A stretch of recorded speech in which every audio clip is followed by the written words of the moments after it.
Hello folks, Dave here again. Just wanted to give a little bit of an update as to what to expect, I guess, over the next little bit here. We're coming to the end of summer, which is nice.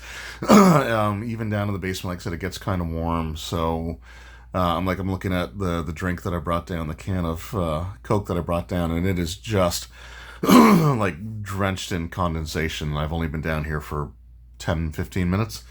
Um, but so once we get more into the fall weather, things start to cool down a little bit. It'll be a little more comfortable down here, and I really want to get back into, more and more videos, stuff like that. So over the next couple of weeks, I just wanted to sort of set an expectation of hopefully what I'll be working on and what I'll be putting out. So next week will be the first week of September. I'm going to be doing my B2 review of Keep on the Borderlands. So this is the Goodman Games reprint here. I do have an original copy of the module. All my other B series are print on demand, but that's fine. Like I said, I think print on demand is a perfectly valid way to collect without having to pay absurd secondary market prices. But there's more to the Keep on the Borderlands than just the one module. And I've got more things in my collection about Keep on the Borderlands than just the one collection, or the one module. So the first video that I'll be doing next week will be my review of B2 Keep on the Borderlands, the original module. However, later in the week we'll be taking a look at Return to the Keep on the Borderlands. This was a D&D 25th anniversary. They did a series of updated older modules from like basic or first edition AD&D. So there's like Return to the Tomb of Horrors. There was the Against the Giants, Liberation of Jeff, the Grand Duchy of Jeff, and they did the Return to Keep on the Borderlands. There's like Return to White Plume Mountain as well, which I have.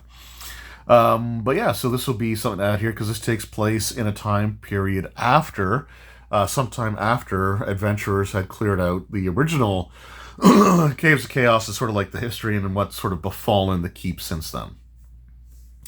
Now on 4E, I'm going to be bringing back 4E Fridays as well. It's been a little while since I've done a 4E video, and as it turns out, there was a Keep on the Borderlands season of what was called D&D Encounters. So it was a program where you went to your local game store, and it was like a 2-hour session type of thing, where you went through and you played one encounter, but there was like exploration and story stuff that would unfold sort of before the encounter would take place, and then you would do the encounter, and then that'd be it for that week. Come back the next week and you pick up from where you left off, sort of thing. So it's not going to be like the complete like Caves of Chaos or anything like that, but I think it's be kind of neat to look at. I only have the PDF version of it because I'm not a game store, and I wasn't a game store back in 2009 or 10 whenever this came out. So I have to remember, I think probably 2011 actually. So I'm just gonna print off just a few key pages from it, sort of let you see sort of like the format of it, and talk about some things that were included in there. And then on a Saturday, we will have our Starter Set Saturday series return. I should say return because it's only been a little over a week since I did the last one. But I'm going to be taking a look at the Heroes of the Borderlands starter set. So this was voted on in the last poll. So that means that around sometime in the next few days, it'll probably be up before this video goes up, but the poll for the next Starter Set Saturdays will be out. So we'll be sort of taking a look at that. And I've got some other things that I just really kind of want to take a look at and sort of discuss and give my thoughts and my review on, including the 5.5 Ravenloft products. So I've had these ever since release date. Like I pre-ordered these. I think it was from 401 Games I actually pre-ordered these from. And so I got the full everything here, the Taroka deck, the Dungeon Master screen, the map pack, and the gameplay expansion book. There's some cool stuff in this book. Like I really, I didn't start looking at it until today is the 26th, 27th.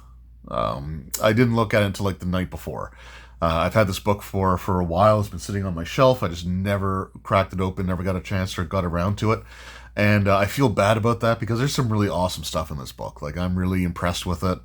We'll talk about that when the time comes. I'm not going to give I'm not going to spoil too much, although I will say the Artificer getting a Reanimator subclass is amazing, and I love everything about it. But we'll talk about that when the time comes. So that'll be like the week after. So that'll be a single video. We'll take a look at all these different products in a single video. The Taroka deck, the thing I like about it is that it's actually got color on it. The first one was like really nice, really beautiful artwork, but it was all grayscale. So, you know, it's okay. But I think the different vibrant colors, especially when you're comparing it to like tarot decks, which typically do have lots of colors on them, or at least the ones that I've seen have lots of colors on them. I'm really happy that they re-released this alongside of everything else here. And yeah, that's all that I have currently planned. Miniature Mondays will be coming back soon as well. I've got a couple of promo minis that were that I just recently received that we'll probably be taking a look at the same week that I do the Ravenloft thing. And I do have some other mini sets on the way. WizKids had, again, a really decent sale.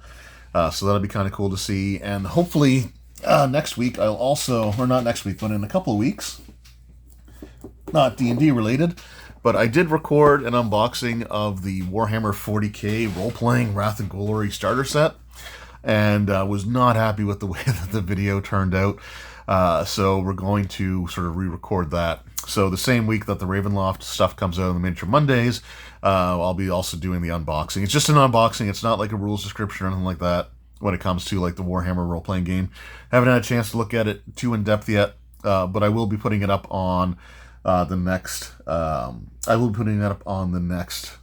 poll, because one of the great things about the Star Set Saturday series and the polls for it is that, you know, depending on what you vote on, it might be motivation to like actually finally dive into a specific starter set and really kind of like learn about what it is and how it works, sort of thing. So anyway, I guess that's all that I wanted to go over for the time being. So we've got some Borderlands adventures coming up next week, and then the week after that, we'll be taking a look at some awesome little just, you know, promo minis. We'll get lost in the mists of Ravenloft and find ourselves in the 40k universe. So lots of stuff, lots of stuff going on in the next couple of weeks. Anyway, thank you all so very much for your time. I appreciate it. We'll see you in the next one. Until then, take care.